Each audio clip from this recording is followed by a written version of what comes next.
Hola, estimadas alumnas, estimados alumnos, buenas tardes. Bueno, hoy nos toca otro encuentro en nuestro seminario de integración penales y vamos a hacer algo atípico pero que me parece coherente. Vamos a alterar un poco el cronograma de contenidos. Si bien ustedes van a ver en el campo cómo está posteado el archivo, el último de los archivos relacionados con el proceso penal en el campo de la minoridad, archivos que confecciona María Cristina Couselo. Hoy vamos a alterar los contenidos criminológicos. Un poco, vamos a decirlo, en un orden inverso de importancia. Vamos a comenzar por lo menos importante. En primer lugar, el de menor importancia, es porque el calendario nos lo posibilita. El hecho de que no tomemos el examen parcial presencial nos da a nosotros la chance de ir acomodando los contenidos y postergar o adelantar indistintamente. Es decir, no vamos a perder absolutamente nada. Pero hay algo que va más allá de la cuestión estrictamente académica, que se relaciona con ella, que en estas circunstancias casi le diría que lo supera, que es la situación de las prisiones. En un seminario de la índole del nuestro, que es un seminario sobre institutos penales, que toma, digamos, todo el trayecto, todo el recorrido, desde los institutos de menores hasta los institutos de mayores, no podemos soslayar la situación que se está dando hoy en las prisiones. Una situación que está teñida de todos los ingredientes.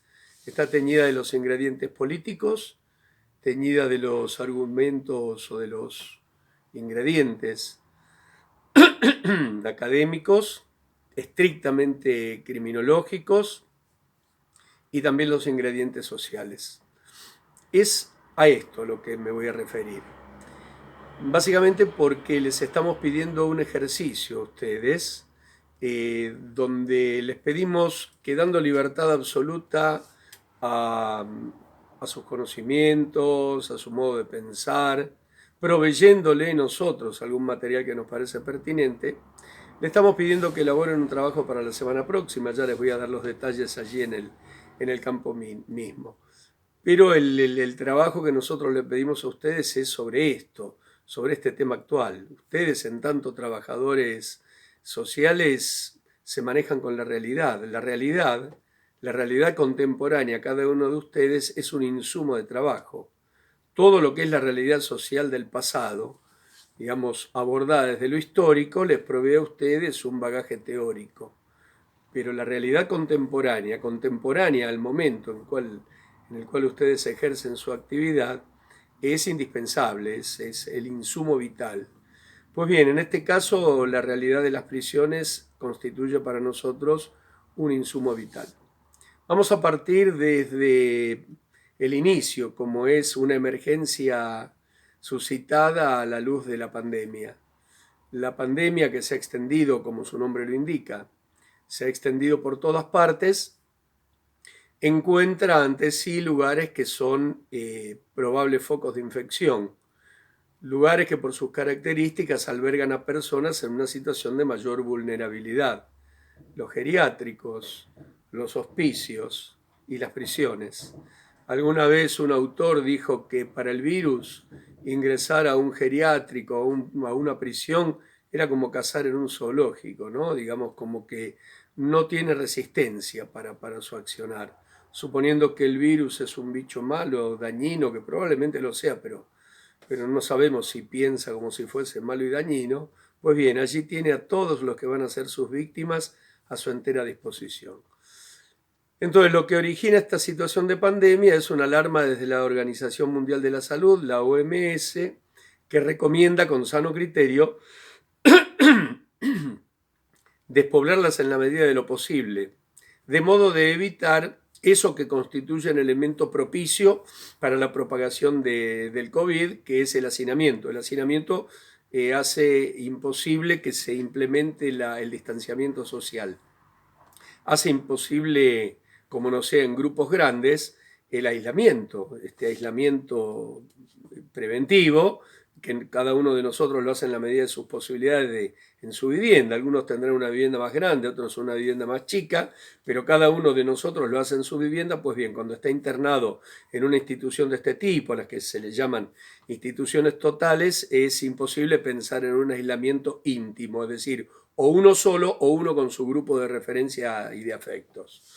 Vale decir que la superpoblación, el hacinamiento, juega en contra de la posibilidad de lo que hasta ahora parece como una herramienta eh, de probada efectividad, como es el aislamiento y la distancia, lo imposibilita. Si a esto le sumamos que la higiene es otro elemento de carácter preventivo, las posibilidades de higienizarse en una prisión, por lo menos, son bastante reducidas. Muchas veces falta el agua, y cuando no falta el agua faltan los insumos, los productos, los artículos de limpieza, la lavandina, el jabón, lo elemental. Esto hizo que la OMS aconsejara despoblarlas en la medida de lo posible, fijando inclusive un criterio de una ocupación en un 80%.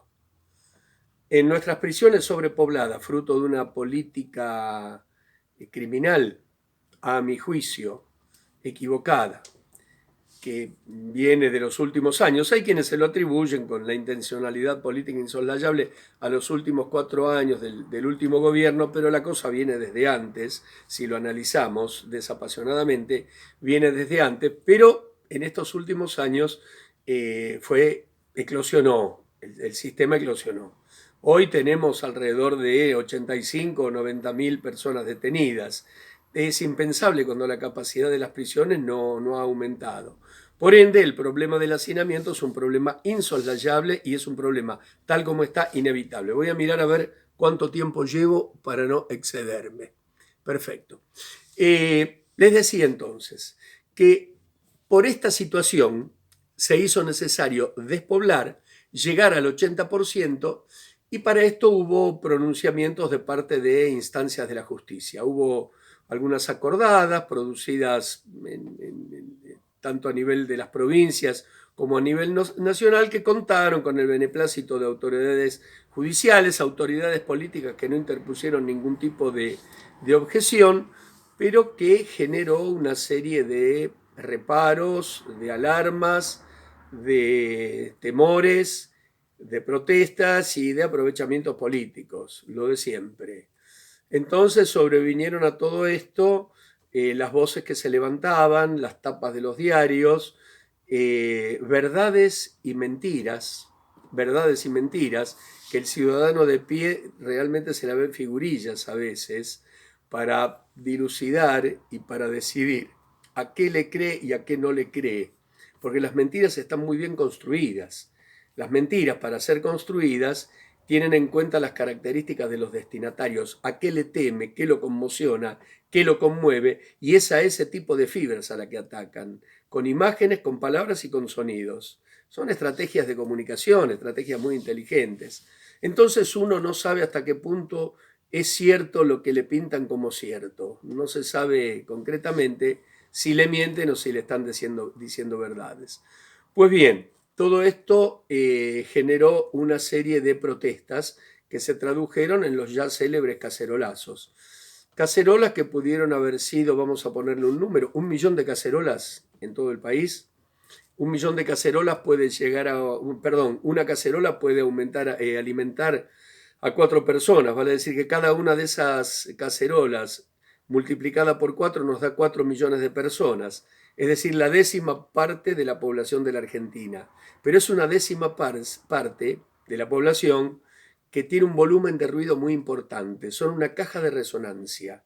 Y el ruido de esa caja de resonancia está amplificado por los medios de comunicación. Por ende, ese 10% era algo así como representativo de la mayoría. Ahí la inteligencia de una política comunicacional, ahí la inteligencia de una estrategia política. ¿Qué es lo que dio como resultado? Que los políticos que al principio habían avalado con su silencio, que los funcionarios, algunos de ellos como el procurador ante la Suprema Corte de Justicia bonaerense, que había avalado por medio de una resolución las detenciones domiciliarias de los que aparecían afectados, dieran marcha atrás. Ahora, ¿a qué dieron marcha atrás? Dieron marcha atrás a una decisión que era realmente racional, porque la decisión era despoblar las cárceles, otorgándole la detención domiciliaria, que no es una liberación. La detención domiciliaria es un encierro en un lugar alternativo hasta tanto las condiciones mejoren y posibiliten que el individuo vuelva a la prisión. Ustedes dirán, podrán pensar, y se van a escapar, y algunos se van a escapar, pero no se van a escapar todos. Pero esta medida estaba dirigida a aquellos individuos que tenían penas cortas y que se encontraban condenados por los delitos no considerados los más graves, es decir, los robos con armas, los homicidios, los atentados a la integridad sexual, femicidios, es decir, crímenes de género, todos esos quedaban aparte. Entonces se iban a liberar a aquellos individuos que estaban detenidos por estas penas menores. Pero fue aprovechado políticamente, se generó la protesta a la cual nos hemos referido. ¿Y qué es lo que hicieron los políticos que en principio avalaban con su, digamos, como que le habían hecho un guiño a todo esto? Salieron a despegarse diciendo, ah, no, este es un tema de los jueces. Y aquí viene una verdad. Aquí viene una verdad dentro del ocultamiento. El ocultamiento consiste en disimular el miedo que desde lo político produce aparecer avalando una medida racional, racional. Pero está lo otro, que está la parte de verdad. Cuando el político dice esto es cosa de jueces, es importante que entendamos de qué se trata. Estas detenciones domiciliares, que son sacar a un individuo de un instituto de detención y ponerlo en su casa o en la casa de algún referente, es resorte de la justicia. ¿Saben por qué? Muy sencillo, porque es la justicia quien encierra. ¿Cuál es el resorte del Poder Ejecutivo? ¿Otorgar conmutaciones de pena o otorgar indultos? Cuando uno dice, vos de pronto dejás de tener tu condena y te vas a tu casa. O te modifico y esta condena en lugar de ser de 20 o 10 años pasa a ser de 8 o de 5. Eso es una conmutación de pena y esto sí lo hace el Poder Ejecutivo. No es este el caso. Ni el presidente de la nación ni los gobernadores se pronunciaron a favor de ningún tipo de indulto. Y por último, la otra palabra que habíamos escuchado era la de amnistía. La amnistía es un perdón y la amnistía es resorte del poder legislativo.